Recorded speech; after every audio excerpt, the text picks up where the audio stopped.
Okay. All right. I guess that we're starting. Okay. Jesus. Professionals. Before we get into everything, like usual, ask you to do a couple things. First, head over to Facebook, like the page, share the page, comment on the page. Then head over to Twitter and follow us at our Twitter handle, which is, At comes Natural Pod.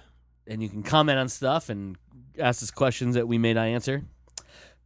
And then from there, head over to iTunes and rate and review the show there. Subscribe to it to get for free. Automatically download it every Friday when it comes out on the internets. And yeah, that's it for the stuff we ask you to do. Otherwise, the only other thing is sit back and listen to this here podcast, which comes naturally. And we are Joe? And I'm Cody. Welcome to this week's episode, everybody. Yeah. Ugh, gross. What? I said yeah. Yeah, you sure did. Sure did. I don't know what you were thinking of. Thinking about Wonder Woman. Yeah. Yeah. Fantastic So movie. we all saw it on Thursday nights.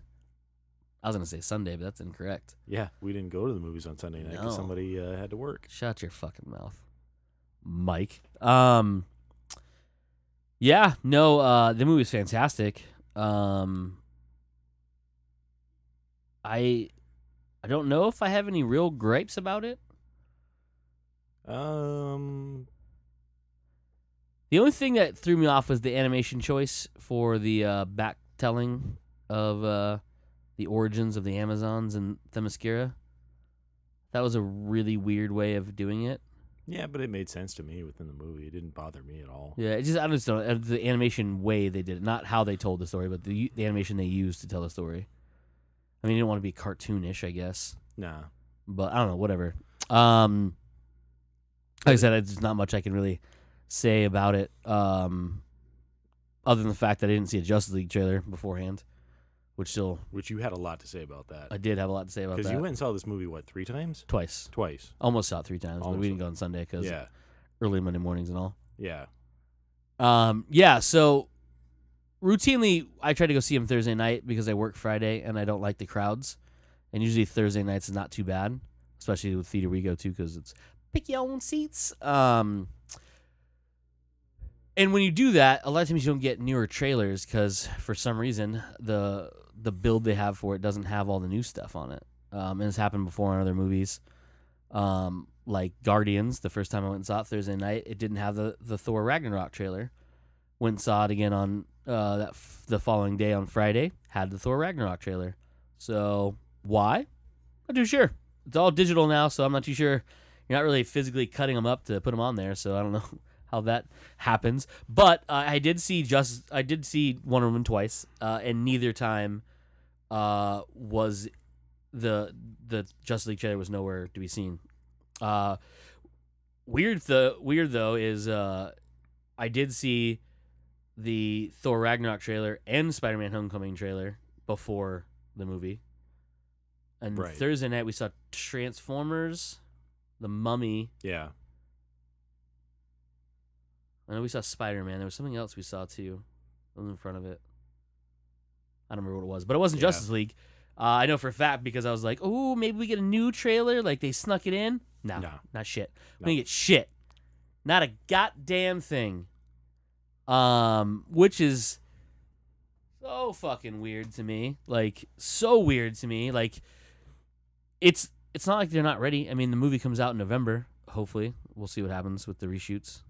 Or not reshoots, additional shoots.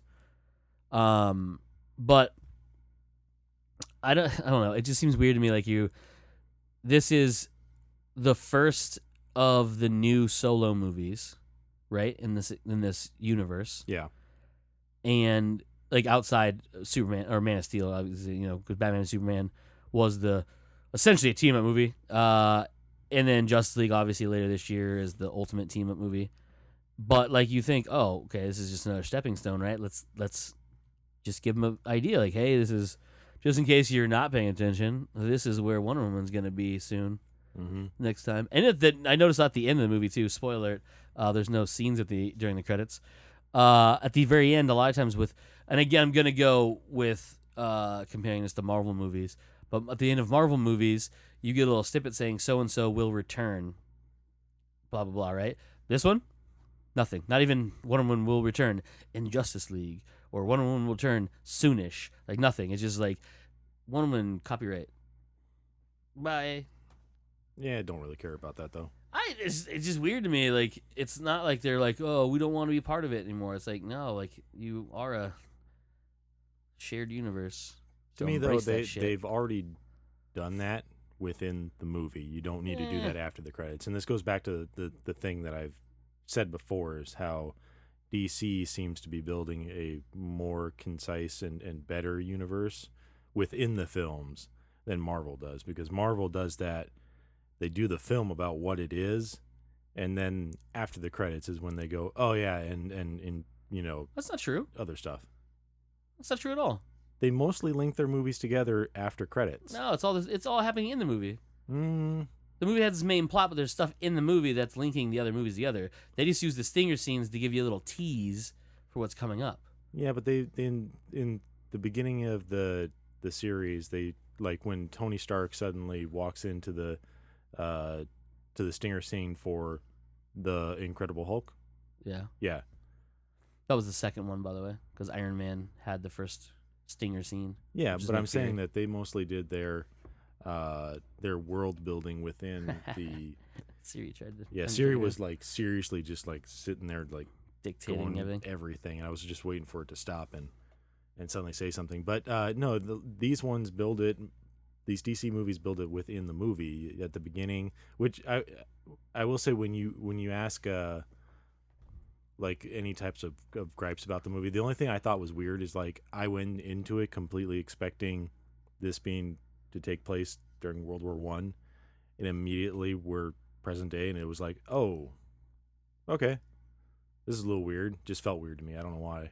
Well, I mean, it was again linking what we saw, because we saw Bruce Wayne have the photo of her and her compadres from her time back in the day. And he's like, well, this looked like her. All done off the file that he got from Lex, and then he tracks down the original photo, sends it via his personal carrier's delivery system to Diana at her office inside the Louvre. That's what it looked like. It seemed like. Well, she almost looked like maybe she was like some sort of historian or something, which would make sense. Yeah, I mean, historian or first person. Yeah, right. But all I'm saying is just that I went into it expecting just from the get-go this to be, you could cut the front scene off and the back scene off, and that's what I would have went in expecting. Oh no, I didn't. I knew it was gonna be that way. It's not a bad thing. It was just a weird expectation, I guess, going into it. But everything else in the classic storytelling. No, it is. But everything else in the movie is absolutely fantastic. They didn't want to be too much like Captain America: The First Avenger, because Captain America: First Avenger started off in that time period. Yeah. So they didn't want to copy it too badly. Yeah, I still wouldn't have called it much of a copy anyway. Kind of was. Does Steve Rogers get made in a faraway land, which was another thing I actually liked about the movie. He does. Faraway land of America. He's getting made in America. Steve Rogers.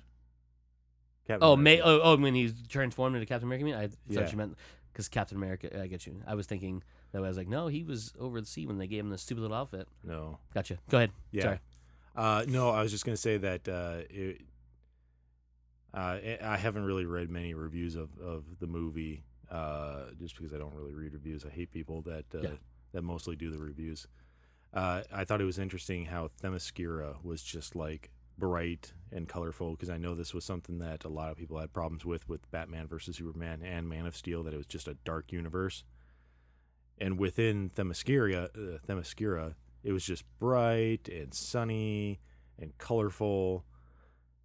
And then you got outside of that, and you're like, oh, the rest of this shit is really awful looking. Yeah, mankind has ruined the Earth. Yeah, Yeah, even outside the little bubble of invisibility. I mean, granted, it was nighttime, but even then, it had like a dark feel to even that. yeah. Yeah, no, that's everyone's real big gripe, and they're like, "Oh, it's gonna be bright," and I'm like, I don't think it is. I think that they're gonna use that as a contrast to show you that Themyscira is perfect. I mean, it has flaws, but it was perfect, so it's nice and bright and colorful and full of life, and there's you know songs on the wind and blah blah blah, and ladies trying to hack each other up. And then the outside world of man was just war torn and devastating and things like that. Yeah, yeah, I don't know. It'd be really funny if we finally get to go to like a other world and it's just like super bright and cheery. We're like, well, apparently the people who make these movies do not like Earth. Yeah. Yeah, no. There wasn't a lot of Easter eggs, you could say, in this movie, other than Easter eggs for Wonder Woman stuff. Just another way of showing that they're not being formulaic and they're not trying to copy other things. The one thing I would have liked though more of, and I'll have to see it a couple more times probably to see it, would be if there are other than just like the Wayne Enterprises delivery system and the little jabs at her being what did he say? What did Steve Trevor say? Something about justice and like basically referring to Justice League. But like little things that visually you would see that would lead you to other things. But being in World War One kind of makes it a little difficult to do some of that stuff. You know what I mean? Mm-hmm. Hey, by the way, this guy whose family has nothing to do with this, his name is Wayne. No? Okay, cool. No. So yeah, no, it's because, and again, to Joe's point, it's because it's way back in the Disney. You don't have a lot of those links. I mean, granted, there's probably a Wayne alive at that time because they're not But didn't that just happen. But if we're going off of like comic book stuff, that all was all in America. yeah, like they at were this they were time. yeah. So I mean, sure, there was the chances of you seeing a Wayne over in Europe during with World the War power that he One, would have because it would have been at that time their family was so powerful and rich they wouldn't have a child in World War One. So I mean, shouldn't have because rich families don't send their kids to war, right. Especially that rich of a family and that powerful of a family. But I'm talking more of like the like have a nod to like a Aquaman and stuff like that, since that's another solo movie. But it didn't. They didn't, as far as I remember. No, they didn't. I'm just saying it would have been cool to see that stuff hidden in there somehow, even if it's not like someone going, "Hey, there's a man who lives in the sea." I was talking more of like you see. So fucking awful. Oh, it'd be terrible. Yeah. Maybe something like because they do a little bit of a flashback towards like the different gods and Greek see, mythology, like, and if you saw something there, that would make sense. That's and what I that mean. would be like, okay, that's little cool. things that would Yeah. lead you to believe that. So I have a lot of people ask me about it because I'm a end all be all knowledge of comic book stuff, according to everybody else. They're like people were confused on whether she's a god or not, and I was like, well, she's a demigod, Which would be half mortalish, half yeah. god. Yeah. And then they're like, hey, can she fly? I was like, well, technically, yes. Yeah, they didn't do it in this movie, obviously. She can leap really high, Yeah. but if I recall right, even in the original comics, at first she couldn't fly. She could again leap really high. That's why they introduced the invisible jet in early comics so that she can quote unquote fly. And then terrible. just after a while, they were just like, well, let's just make her fly. Yeah, because the invisible jet is fucking terrible. It is terrible. Yeah. Looks terrible, seems terrible, and it's like not actually invisible because I can see lines. Yeah. And the fact that exactly. she's sitting down, like, Plus, why would she have an invisible jet? why? From Themyscira, a place where there were no jets. Yeah, no, not at all. Yeah. Yeah, it was always terrible. Unless we just didn't see them. I don't know. They're on the other side of the island, so they took a boat. They took a boat. By the way, the dude flew in here on a plane. Well, fell in there in a plane. Yeah, definitely. So you would think, hey, if we have some kind of air travel, like we should probably take it. No, Right. We're gonna take a shitty boat. Little boat sails. Cool. Yeah. Cool. We'll barely survive on a boat. Otherwise, I think the was very well done, very well written. I liked it. Gave you all of her backstory without being super convoluted with anything. Mm-hmm. Obviously, there was a point of pointing out the horrors of war, which every war movie should do. And if you ask me, that shouldn't be glorifying killing other people.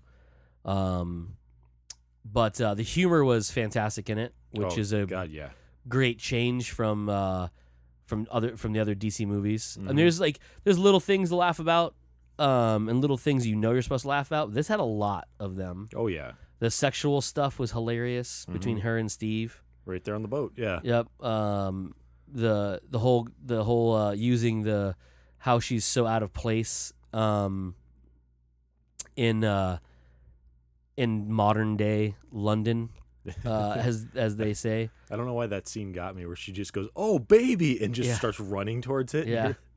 It's no, this isn't Themyscira. So if you think about it, so if you know the story, so when Rowan was growing up, because all of the women on the island were birthed at the sea, there are no babies, no children. She grew up the only child on Themyscira.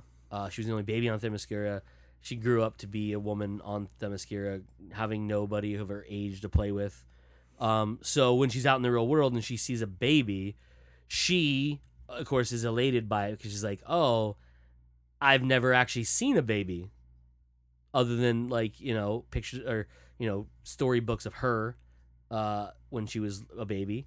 Because, again, they don't have any pictures there. They have drawings and shit. So like her seeing a baby, she's like, oh, and she gets excited about it because she's out in the real world or world of man, and she sees stuff that she's only ever heard about. It was really funny. It was it was funny because it was out of the blue. Like, it wasn't a thing where they brought it up before. Like, oh, I can't wait to see a baby, and then she sees a baby. It's just one of those things like, oh, a baby, and the whole place laughs like, oh, that shit's hilarious. Like, you realize, oh, she's never actually seen a baby, so this must be exciting for her, and she's overly excited about it. So she tries to run over there and, grab the baby. She does really bring that brightness from Themyscira over in her personality, and it's actually a very good, really tip of the hat to Gal Gadot and her ability to act and bring that forward, because that whole scene where she's literally just a fish out of water and they're walking down that street going to whatever the building was that Chris Pine's character needed to go to, and she's just like, why are those two people holding hands? Well, they're together. And so she just starts holding his hand, and he's like, no, we're not together. Yeah, we are. He's like, no, not like that. Not like that. Yeah. Yeah. So it's you can see like they did a really good job of making her try to fit in, but obviously she doesn't understand a lot of things because there's many things that she doesn't know of, like marriage, things like that. They make a comment about she knows what intercourse is because of a set of books that she read that talked all about it. And then she makes a really funny comment. To me, I found it extremely funny. Some people found it a little distasteful. And how she says that truly women don't need men to have pleasure. And I was like, so says 83% of all porn on the internet. So there's a lot of that in there. And speaking of her attitude, there's a lot of negative comments on how she's very naive in this movie, in comparison to like the way Superman's naive about certain things. Like it's just good is good and bad is bad. But that's the type of character that they are, and you're seeing the evolution of those of the origin of these people. So obviously, by the time we meet Wonder Woman for the first time in Batman v Superman, she's obviously learned the biggest difference between good and evil and evil, Yeah. and the fact there are different shades of it. And if you pay attention to this movie, as you go from Themyscira to the end of the film, she realizes that, but she's in the know that there are ultimate evils and there's ultimate good, and she wants to be ultimate good and she wants to defeat ultimate evil. And yes, she doesn't at first get that there is shades of bad and shades of good. Because like, good people do bad things for a reason, but bad people do bad things because they think it's going to be good, that sort of stuff. She doesn't get that at first, and then through the trials of going through the war and the few days that she's there, you can see the evolution of that changing. She still doesn't fully believe in it, but again, she's been in the world for 4 or 5 days at this time. yeah. So like, you don't just learn those life lessons after growing up 20 something years only knowing good. And it is directly explained. Like, I don't understand how you can not understand it when 'Cause you're people are dumb. literally just told that when she was a kid, that all the stories that she was told were that Zeus created man to be good, and then Ares decided that he didn't like that, so he made them war with each other. And the whole thing was that if you killed Ares, then everyone would go back to loving each other. And so that's what her whole thing was. That's, her whole naivete was literally that, well, no, everybody's good. It's just because of Ares. So if we just go kill Ares, everybody will be good again, And yeah, But that's not how it works. But that's not how it works, yeah. And she has to learn that, and that's Yeah. what she does. And obviously, by the time she gets to modern day, she's obviously learned those lessons. Yeah. But yeah, so it makes me upset when people say shit like that, because they're like, obviously they're not paying attention to what's being said on the screen. Yeah. And the words that they're using to say that, other than blatantly coming out saying, "Hey, she doesn't know any better, so give her a minute." Yeah. Yeah, but the story wise though, it does get very heavy towards the end. Oh yeah. As it means it's a war movie, should have some kind of aspect of that. The one thing though that I really wanted to see was her throw an actual tank. She came close. She did come very close. She picked that tank up. She did pick the tank up. I was hoping that she would. She was getting ready to toss it at smash Ares. it on no, she was getting ready to smash it on. No, Dr. she was. I was hoping that she Poison, would throw yeah. it at Ares. Yeah, I was hoping she just kind of tossed it to the side, but I was like, well, you know what? Good enough. The poster showed her holding it. Mm-hmm. I assumed she was going to throw it. That's my bad. Mm-hmm. I did get what I wanted, was her picking up a tank, a full-on tank, and she did it. It was fucking dope. Fucking dope. What was your reactions to the two little twists in the movie? Did you see them coming? Did you? I will say I didn't see it coming. Which ones are you talking about? So I'm talking about who Ares was, and also. Oh, I called who Ares was early. I just didn't say anything. Also, they built up the sword so much, calling it the God Killer. Yeah, that got me. That one for sure. That one threw me quite a bit. Mhm. I knew that Danny Houston wasn't Ares going into the movie. I guessed that right away. It's like, they played up too much. Like, Mhm. why give it away? But did you expect it to be who it ended up Yes, being? yes, I did. Okay. I. How much do I want to spoil? I think it was all right, so I'll just say it. It doesn't really matter. So when they first meet her, he's the only person in the room that isn't shocked to see her. He stops talking because he notices who she is, but he's not shocked to see a woman in the room. He's shocked to see who the woman is in the room, and you can see there's recognition. And I was like, man, I don't trust you. And he was too forthright in pushing them towards that way. Mm-hmm. Because as you learn later on, he doesn't want to kill her. He wants to corrupt her like he is. He wants to turn her into a weapon and a way to punish human beings. So I called it almost right away. At first, it was funny because I even doubted. I was like, maybe that's not him. Like, maybe it's it's gonna be someone else, like whatever. And then I was like, no, they keep going back to this guy. See, I didn't think that they were going to bring in Ares at all. I thought they were literally just going to have it. Oh, I knew. Not- I knew they were. So- Now I would have been surprised if Ares was someone we didn't meet through the movie, but then he materializes after she kills Danny Houston's character. Mhm. I would have been probably more thrown back by that, and then they reveal it's someone so and so. Like you saw for like a split second, but yeah, it was just played up too much for me at least. Yeah, to do I it. didn't see The it sword coming. though, yeah, no, for sure. I was like, what now? Yeah, she just goes full on thrust. She's going to run him through. All the way through. All the way through, all the way down to the hilt, and it just crumples in his hand. And I was, I was like, "Oh, melts that shit. What now?" Yeah, I was like, he's stronger now.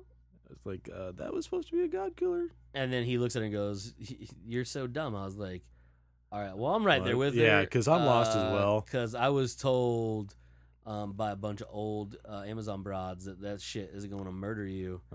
And that Zeus specifically created this thing in order to yeah, and then you have to realize Zeus made something else too. Yeah. And I will say this though, whoever made the sword made it poorly because they should have made it out of whatever that shield was made out of, because that shit took damage.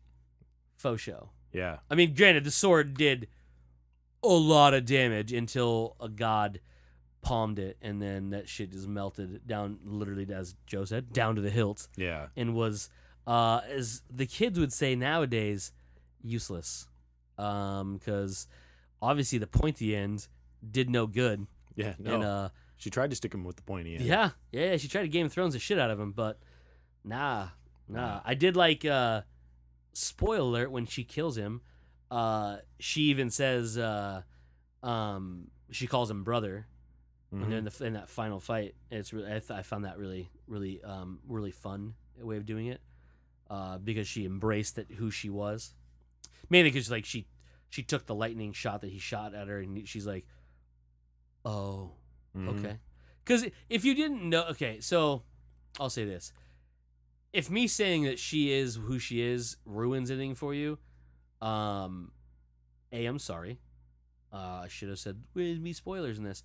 But B, you weren't watching that movie at all, because at every aspect of her life, she was better than everybody else, even her teacher. Now, obviously, her teacher was teaching her how to fight, but there's parts where she was doing things that even shocked the teacher. And then the teacher would, obviously come back and at her harder, and then you see the type with the gauntlets when she hits it, and like that eruption of power. If you didn't get the fact that she is special from that, and then the fact that no one else seems to be able to jump like she does, or punch into a wall with just her fingertips and climb a wall. Yeah. If you didn't get that fact, that makes her special also, again, you're not paying attention to stuff that's on the screen, and you probably should not see movies in public because you're the person who asks questions while the movie's running. Oh, Joe's falling asleep. Oh, God. Been such a long day. It's not even a long day. It was more like the freaking long nights. Yeah, it was, you fucking crazy person. Playing Wildlands. Yeah, this guy's up all night playing video games. All night long. No, I wasn't. All night long. All night long. Yeah, so like, these are the type of movies where like, I kind of feel like they shouldn't be summer movies, but they need to be because obviously that's the crowd. Yeah. But like, they're just too much thinking to go into them to just be like a Transformers, where like you're not really learning anything in Transformers. You're just watching pretty CGI. Yeah, you're just watching cool special effects beat up other cool special effects, and then shitty fucking actors wander around trying not to get squashed. Sorry, that's a soapbox moment for me. Speaking of soapbox moments, what was your opinion of the Zack Snyder slow-mo fighting in this? Because a lot of people again had. I thought it was done very well. I thought so as well. I think the biggest difference in this is they did less of Zack Snyder's way of doing it is to do one miraculous thing, like, oh, a bullet bounces off, his skin or whatever, right? Or like someone hits him with something, it's just blah blah blah, whatever, right? So what they did in this is they didn't show it as, oh, look what's gonna happen in slow mo. It's the fact that her reaction time and her speed is that much faster than everybody else around her, so she has the time to like look at a bullet Mm-hmm. and then react when a mortar is coming at her, and she just kind of bats it away. And one time she grabs one and throws it. Yeah. Like that's just, I think. And the other thing I too is like the sped up moments where like she shoots across a room, like cutting dudes down, and like she parts where she slides on her shield, Captain America style, which is fucking dope as shit. Mm-hmm. And she like kicks through a dude, literally. Like, he doesn't like split in half. Like the dude's dead. I don't know if I mentioned this before, and I don't think I did. This movie was borderline rated R, other than the fact there was no real amount of blood, because she murdered the fuck out of people on camera. Yes. And I know I bring this up a lot of movies, and it shocks me how the rating boards like lets this go by, other than like F-bombs and F-bombs. And I'll say this, Pirates of the Caribbean, the new one, not a great movie. It had some issues, but it was fun. But the on-screen death in that movie literally must have gone back and said like, yo, like this is gonna be rated R, and Disney's like, here's lifetime passes, like, oh, I guess it's PG-13. I didn't see that there was no blood. This movie did the same thing. At one point, she legitimately runs her sword through two dudes, and because there's no visible blood, A-okay. I'm like, yo. I would have made this movie with a crazy warrior woman that wasn't called just Wonder Woman. You would have given me a rated R, Mm-hmm. because that shit was violent as fuck. Like, I don't know, maybe shoving a sword so deep in a guy it goes through the roof of the building they're standing on. Yeah. But because there's no blood dripping from the sword on the other end, not rated R. It's like, dude, you know what that sword's doing. If you don't know what that sword's doing, something's wrong with you, because you literally just saw it drive through his chest. No? Okay, cool. But I think this one, definitely way over Batman v Superman, had more actual storytelling in it, much like Man of Steel did. Not so much Suicide Squad, because Suicide Squad was like little snippets, and it wasn't really telling a story. It was just telling you who these people are. Because overall, that didn't have a plot. Yeah. It was just bad people trying to take down a worse person. But we knew that going in. It's not like we were looking for Shakespeare.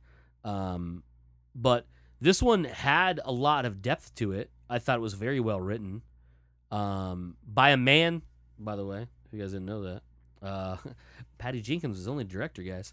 The story was written by three men, and the screenplay was written by another man, which is one of those three men. So it wasn't four people, it was three people. But what I'm saying, though, is I think there's a lot more to this film that people are missing because they're not actually paying attention to the words that are being said, and they're just worried about the shit happening on the screen, which is a failure to actually enjoy things, if you ask me. They're looking for a Fast and Furious with a lady in tights when they're actually getting an actual plotted movie with real emotion in it, Mm-hmm. with a lady with a sword. Yeah. It's like Game of Thrones. Game of Thrones has a story to tell. It also has uber violence. Granted, there's a whole lot more blood in that movie, in that TV show. But what I'm saying is, and there's way more nudity. Yeah. Way more Dicks, titties, dicks. But I think that it's gonna not land with as many people with a point to the movie versus just, oh, she's a strong woman. Which, all right, fine. I can't wrap my mind around it because I'm a man, and all the movies ever made have men as lead characters in it, and I know it probably sounds terrible, but women obviously gravitate this because it's a strong woman, and I get that, but that's not my point. I think the point is the movie itself is telling a very poignant story about society and the world we live in without actually coming out and just saying it. It does it with pictures and a little bit of words. I mean, it's very heavy, but no one seems to focus on that. No one seems to. I have yet to see anybody rant about. I haven't read a lot of reviews because, again, like Joe, can't stand those people. But I've yet to see anybody comment of like how anti-war the movie actually is. because it's super anti-war, like super anti-war. And again, the Nazis are not exactly shown in the best light. They weren't Nazis. What? They weren't Nazis. They were Nazis. No, Germans. Oh, Nazis didn't come out until after sorry. World War Germans. II. German. I Just wanted to point that out. Yeah, sorry. I meant Germans. Yes. Because I was like, wait, what? And then Nazis aren't actually from a place. They're just an That's organization. World War II. But the Germans did not come off as a very good group of people yet again. I did like, though, at the end, spoiler alert, when she kills Ares, the remaining they kind of people, come out of they like kind a of haze. they kind of that come out of that war haze where like they're just blatantly and they like hug each other and they're like, oh Jesus Christ, like we would have killed tons of people, blah blah blah. Mm-hmm. I think that was pretty cool, but it goes to the fact that like obviously Ares did have a little bit of even though bad juju on top of him. Even though he said that his influence was only limited to just like telling people how to do stuff. He's a liar. Yeah, exactly. He's obviously lying, and he had a lot more influence than what he was leading on. Yeah, exactly. I do. One thing though I thought was extremely clever and I liked a lot was the fact that he didn't just magically have armor that appeared. Yeah, he built it out of the wreckage around him. Uh-huh. And then, dude, when he put the mask on, he grabs his fingers and drags down and melts the holes for his eyes. I was like, that was super dope. Oh my God, that is so rad. Yeah. Like, so rad. And even from then, it was jagged and not even. It was super rough. And I was like, man, that's so cool. That dude's so BA. And actually, the one thing, now that I think about it, that did throw me off was the mustache. So the dude that plays Ares in this plays another character, and he's a English diplomat-ish guy, right, whatever. Proper English gentleman has a mustache. That's not what I'm talking about. That does not bother me. It's the time era. Those dudes love facial hair. The crazy mustache, beard things, the wigs they wore in court, blah, blah, blah, right? The thing that threw me off is when they showed him injured after he took the lightning bolt to the stomach in the gutsy area by Zeus, and he's sitting in the cave there.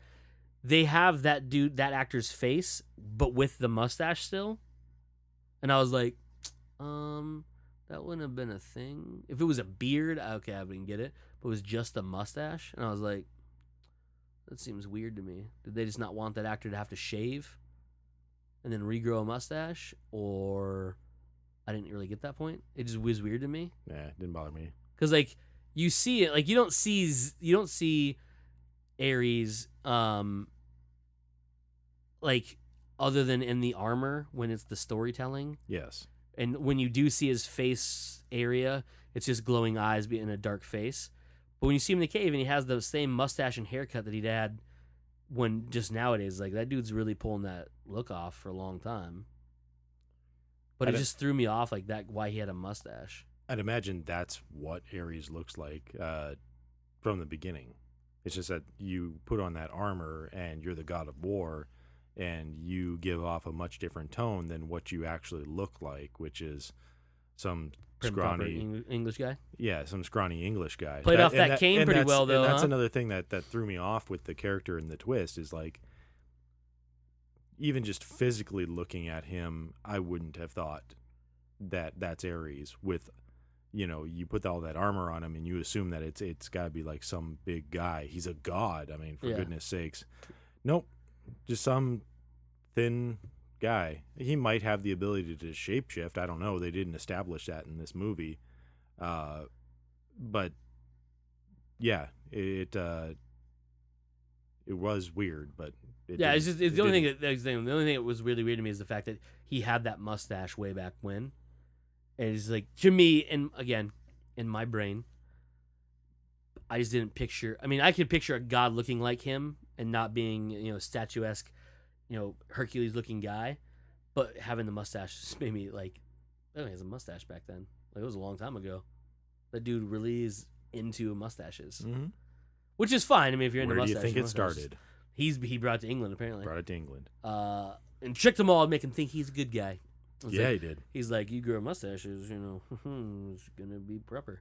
Yeah, it was the only thing that like, just it made me when it came on screen. I was just like, Why does he have a mustache? That's cool. I mean, I'll never not have a beard, but like, seems weird. I'm not in charge of anything. I'm not, God of War. I could be, but I don't know. It was really strange to me. I thought it was strange, but whatever. Yeah. But then again, I said to someone else is like, when I brought that up, was I guess it could have just been them letting you see because he's telling her the story and she's seeing him, so you might be seeing her interpretation of what he's telling her. But it just threw me off. But he did have a massive hole in him though, in that cave, and he's like, "Ouchie, ouch!" And there's a big burned hole in him. I was like, he didn't actually say "ouchie, ouch," by the way, guys. He had an ouchie, ouch look on his face, is what I'm saying. But he took that lightning bolt like goddamn champ. Oh shit! Well, the one from Zeus. Yeah. Not the last one from Diana. No. That shit got wrecked. Yeah, for sure. They're going to repave so much of that He's not airport. going to be in the sequel. No. I mean, he could be, but no one ever really dies in comic books. Except for Quicksilver in the MCU. So is Chris Pine's character coming back? So, speaking of that, Chris Pine had a very interesting something to bring up about that. How he wanted to be in a future Wonder Woman movie. Okay. Well, if you think about it, that dude dead as fuck. Yes, he is. That plane went kaboom. And he's human, like full human. Like full on human. Yeah, he might have got down with a demigod. Maybe, we don't know. It was heavily implied. A lot of heavily implied. Started on a boat and kept building until a certain hotel room after a major war or major battle, which they won. But I don't think that gives you the ability to survive a explosion of toxic gas inside a rudimentary airplane from back in the day. But he brought up the fact that he could be an ancestor of Steve Trevor. All right. I mean, it's been historically proven that there are ancestors that look like each other. Not like obviously spot on. Cut his hair differently. That I was like, oh, actually, obviously he didn't have a kid we know of, with Diana, so it'd be super weird. Like one night she just like, well, here's a quarter god. Right, half is quarter when it's halved. Yeah, sure not. I don't know. I don't even know what to call that. It's technically still a demigod, I guess. Still got god blood in him, right? 3/4 human, 1/4 god. Would it just be like a demigod? You just keep knocking off letters as you go? Well, I mean, a god is god, and demi means part or part of. So, I mean, part of would be demi, or it'd be D-god? Be a D-god? A me-god? I don't know what it's called. I don't know. Whatever, we're not fucking theologists. No. But I thought it was pretty, they're pretty clever. Like, even if it was just like a nod to... She sees him at one point and be like, whoa, wait, I totally fucking blew that guy once, but he blew it up in a helicopter. She would know the lingo by then. She might use it. It would just be funny to listen to Gal Gadot, the Wonder Woman, actually say that. Yeah, for sure. That would get you an R for sure. One would just talk about blowing a guy. No, we're still in PG-13? No, Fair enough, PG-13, okay. Yeah. Well, come on, they had the whole sex book in the boat part. That was pretty, yeah. Yeah. Well, I know all the positions or whatever it was, she said. Yeah. I was like, do you have that book with you? No. Did you bring those with you? No. No. Visibly disappointed. Yeah, so I mean, whatever. But I would say good movie. So would I. Definitely. Yeah. What do you think it is for an Oscar contender? Because I did start reading articles where, first off, and I don't know going into past history of other movies, when they did the Oscar screening for it, it was a full audience. Whereas in past, they were saying, at least in that one article, you don't see any real movie just like filling up an Oscar screening for it. Then they started getting into how the directors started getting emails from the what do they call them? The voters for it. The Academy itself. The Academy itself, saying how well she did and how much they liked it and stuff. Do you think that this could be the movie that suddenly puts a superhero movie into Best Picture and Best Actress? Maybe.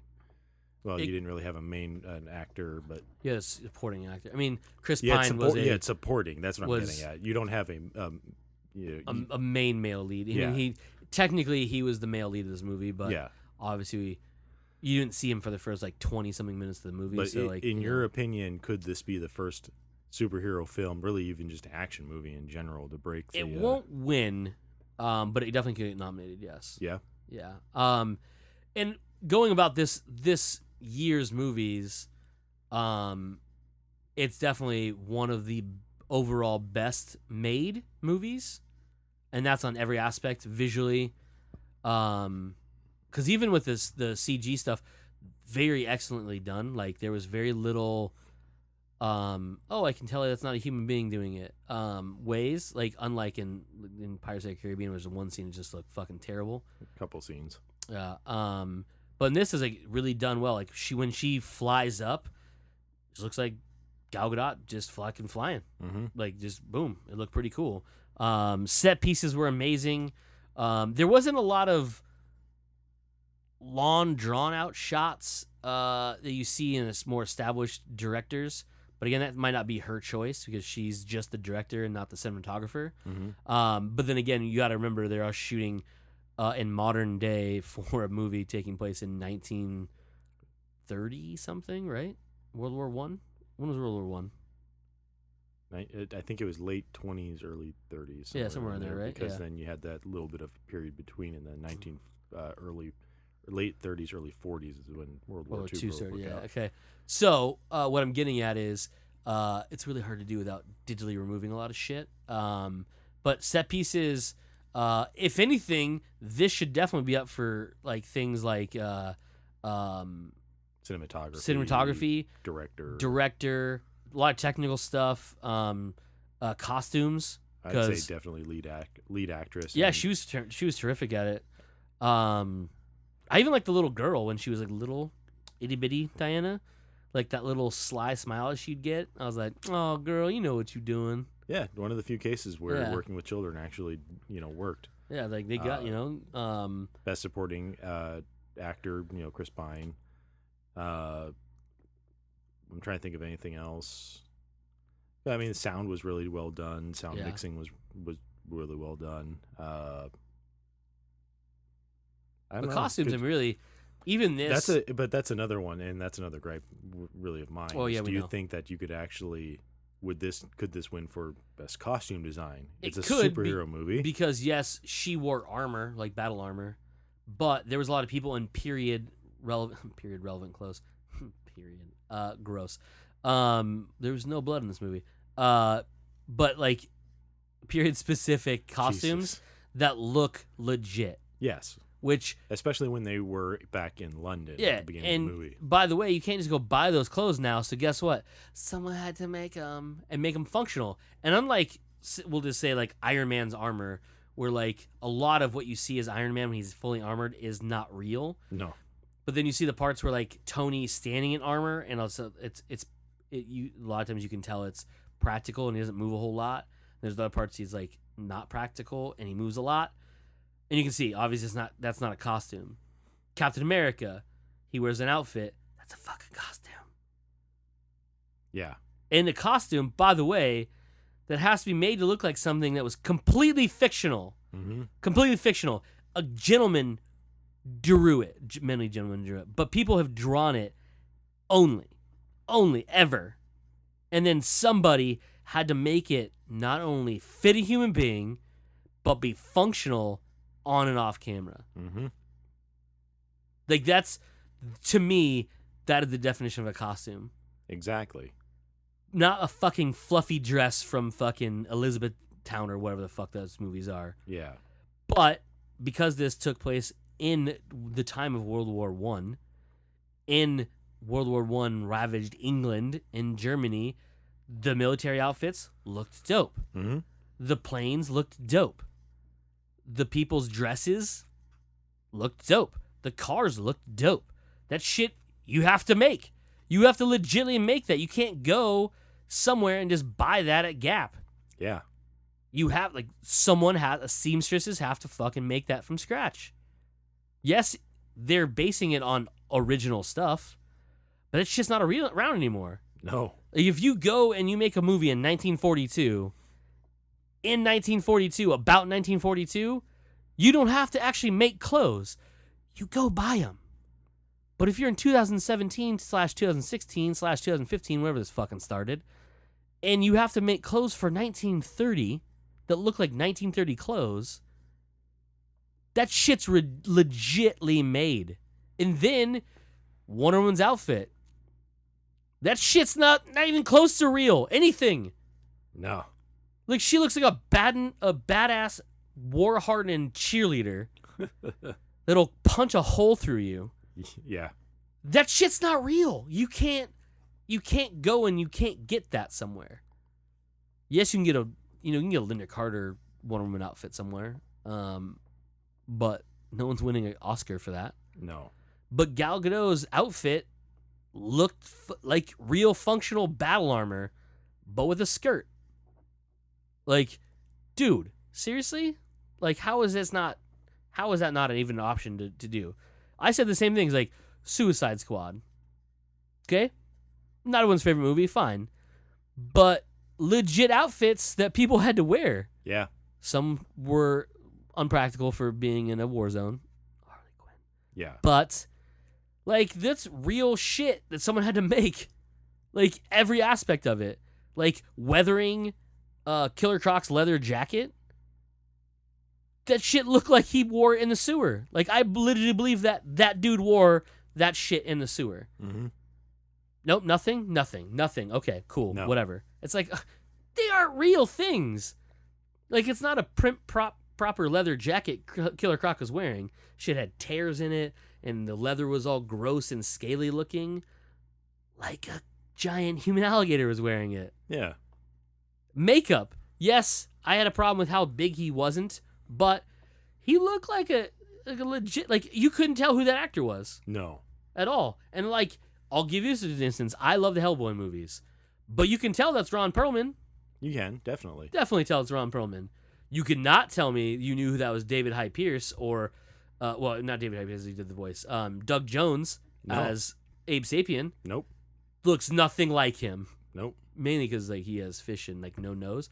But what I'm saying is that's legit makeup. Was that nominated? No. Killer Croc was so legit. Nothing. Dude had gills. Not functional gills, but would look like functional gills. Like, he couldn't actually breathe through them. But they're on his neck, and you could see them. He had teethuses that were, like, pointed and sharp and gross looking. Nothing. No. No makeup. No nothing. So, yes, I believe, after my terrible rant right now, that there needs to be something coming out of this. Best actress? All right, fine. You don't give it to her? Whatever. Right? So, cool. Best director? Easily should be a nomination because she has done virtually nothing before this, which blew my mind that she got this. But obviously they saw something in her. Yeah. And she was a lady, so it helped a lot. The visual effects in this, the feel of real war, like in the trenches, the mud packed on people, the terrible living conditions. Shit looked like it would have, I imagine, in World War I. Yeah. I can't tell you if it did or not because I'm not super old, even though everyone at work says I am. Don't shake your head at that, Captain Graybeard. But like that shit looked like Saving Private Ryan. Yeah, it really did. But way dirtier. Yeah. And way worse, by the way. Like, yes, there's some terrible things that happened in that. But, like, this, like, felt on par with, like, terribleness of, like, Fury. Yeah. Where it was like, yo, like, these dudes ain't in good places. No. Not that in Saving Private Ryan they're in good places. But it was kind of cheery and open world until towards the end when everyone started dying. But, like, this, no. Deep in war the entire time. Like, even the campfire scene was unsettling, where you could hear the the explosions from the guns, and like, I was like, yo, like, y'all way too close. Yeah. Way too close. She's like, it's weird thunder. I'm like, bitch, ain't It's thunder. not thunder. No. That is war. I do like the fact that she was so gung ho to go into war, though. Like, Because go in into battle. her idea, it was idealized to her. Yeah. It Yeah, made me exactly. It made me like, oh god, She dude. always wanted to do this for her whole life. This is what Amazon's trained for, and she's just like, I'm gonna make the world a better place. I'm gonna fight Ares. I'm gonna, win this war, and yeah, That's another point it was too. funny When the German forces that were following Steve in through the thing, and they attack the beach, and the Amazons that come off the ropes, and then you shoot him, and you see the dangling body. I was like, Yeah.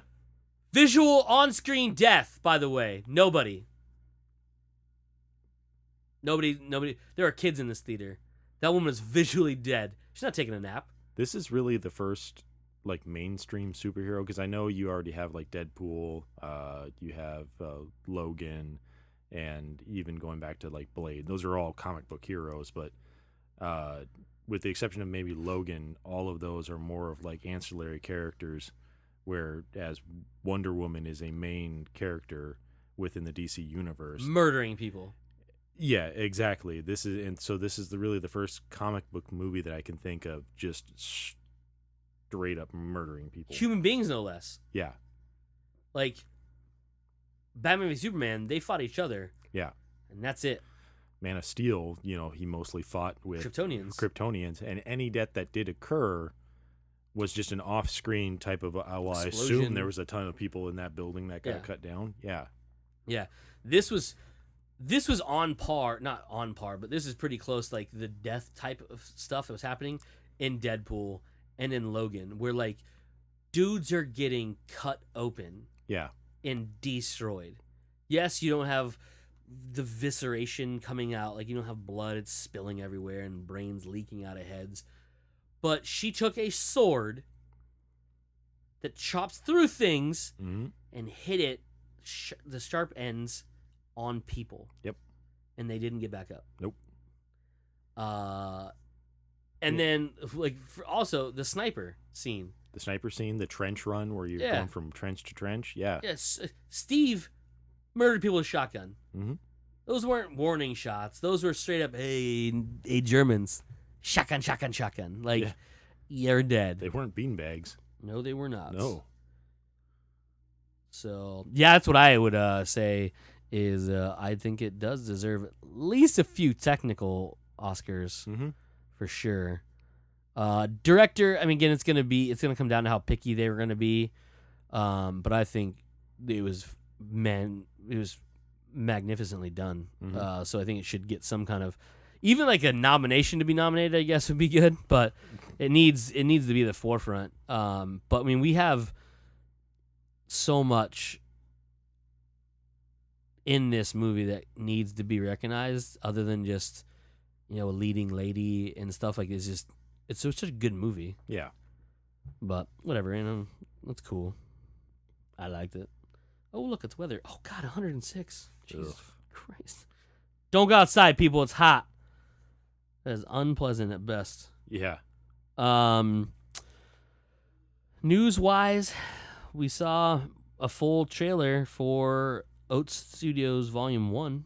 I still don't know what's going on. I like it. Nope. I like it a lot. No idea what's going on. Yeah, the only thing we know is that it's 3 movies at this point. We know it's at least three short films in it. Yeah. I know that for a fact. But that's the only solid thing that we know. And we at this point, we do know it's most likely going to be completely free to watch on YouTube and or Steam.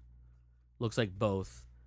Which at this point, everybody can have access to both of those because Steam is free to sign up for, and so is YouTube. Actually, YouTube, you don't have to sign up for it. You literally just go to the website and press the button, and you don't have to log in for shit. So at least that's good because I think it's going to hit a broader audience that way. It's not so much on Steam. People are going to get confused about how to get stuff on Steam because to use Steam, you have to log in and make use your email to make an account. But I would at least think that you're targeting exactly the audience you want to see. This Definitely, by putting for it sure. on Steam. Yeah. Yeah. But the article I was reading before we started recording was the fact that Neil Blomkamp, by the way, if you guys don't know what we're talking about, Neil Blomkamp has a studio called Oat Studios. We talked about it last week on the show, and I posted some stuff about it on the Facebook page. You should be visiting, commenting on. That he has made this. So he started right after Chappie ended being made and all that fun stuff. So in 2015, they bought an old warehouse that used to be a place where they manufactured appliances. So right away, it's already a spooky place to be making stuff out of. And then him and 34 other people have been working on these things since then. And they're essentially going to do it for free, is what I'm trying to get at here. So you'll be able to have this content for free. And then he's going to be on Steam, and he's actually going to sell the use of the assets they use to make it. So let me break down what assets mean if you guys don't know what this is. So when you make visual effects, so you make a movie, it's an IP or intellectual property. So if someone makes a Spider-Man movie, they have to pay for the IP for it, right? You have to pay Disney now and things like that to make that. If a student comes out and makes that, they can only do it for no profit and no gain. They can't put it for anything but other than like an assignment, but they can't even do that nowadays. You can't actually visually make that anymore. So what he's doing is he's going out and saying, hey, yes, I thought of this stuff. I thought of this world that these take place in, or worlds. Again, we don't know. Sounds like it's one, but whatever. We make these, we generate these tools, we make this intellectual property, this IP, then we make the assets that we use to build these visual effects. So, if you watch the Oat Studios Volume 1 trailer, you will see a lot of visual effects. Creatures, vehicles that definitely not real. They are all digital. If there's any real on them, it's very little. They're actually going to sell the usage of those assets for people and filmmakers to make other movies, TV shows, and video games using those assets. Now, let me explain what this technically means. No, you will not see Neil Blomkamp's aliens that he makes. Now, I'm not talking about the movies. The alien creatures that he makes in these movies, these short films, you will not see them unless they want them directly in a video game or another movie. But you will see elements of how they were made and the usage of the assets that was made to use them or to make them in other things. That's what that means. He's giving people the ability to take all the hard work and effort they put into this just to better and move forward the science fiction and horror genre that they are in, which is fucking amazing. It's funny because the way I was reading through that reminded me of reading through some of the stuff that like Elon Musk has talked about with like Tesla. If you guys don't know, Tesla Motors, his electric car company, developed the drivetrain, the engine, the batteries, everything that goes into this car, and then he is literally giving that away to people. So if you build cars and you want to use the same type of batteries that Elon Musk uses in the Tesla, not Elon Musk, that Tesla uses in their cars, he gives you the ability to manufacture those yourself. He gives you the blueprints. He says, this is how you do it. Nobody does that. No. He's literally, if Ford wanted to make a Tesla ripoff called the Fiesta, because it's an existing car already, yeah, they could do it. They could use the same almost everything. There's patent stuff that they have to do because there's patent secrets and they had to design stuff. But things like they tell you how the drivetrain functions, so you then can build your own based on theirs. Yes, theirs has other stuff in it. You get to figure that out for yourselves.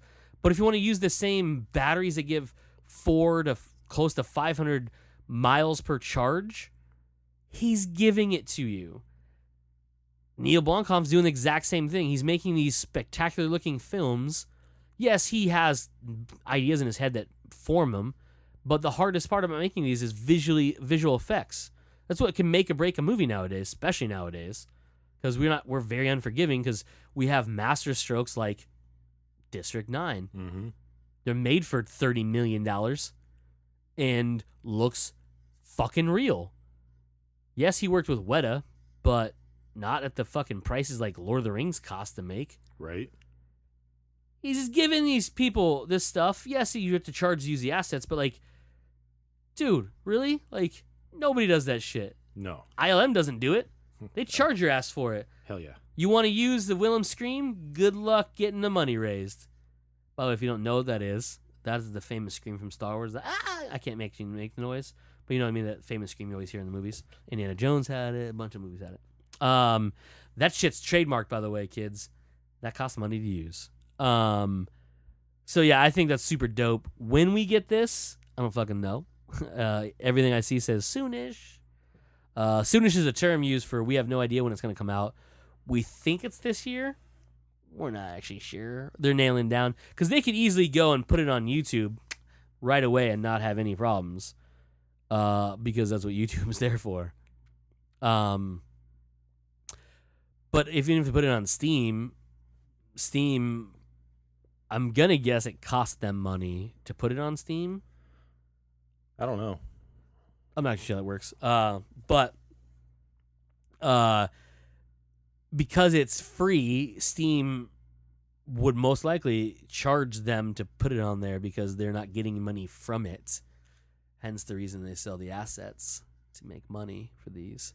But I'm going to guess, this is just an educated guess, if it goes up on YouTube for free, there will be parts of it that say in the credits somewhere, or before or after it starts and ends, it will say something in the lines of, hey, if you are an aspiring movie maker or video game creator or TV maker and you want to use stuff that we did in this, head on over to Steam where you can buy all these things to make your own feature film or your own video game or own television program. Go and do it. But guess what? You just enjoyed 2 hours of super awesome sci-fi. With that crazy, weird, globy orb thing and the guy with the no skin that was walking around. Oh, and right. as Joe pointed out, not Master Chief. Yeah. So yeah, there's an update on Oats Studios and a weirdish rant about free stuff. And bettering humanity by not having gasoline cars anymore. Yeah. Joe, got anything else? Not that I can think of. No, you don't. Yeah. So I'm gonna call it. Wait, I'm not even gonna let the producer give us the wrap up signal. Fuck that guy or girl. It's 2017. I can't judge. Yeah, that's it for this week's episode of Comes Naturally. We are Joe, and I am Cody, and as usual, you fuckers just came naturally.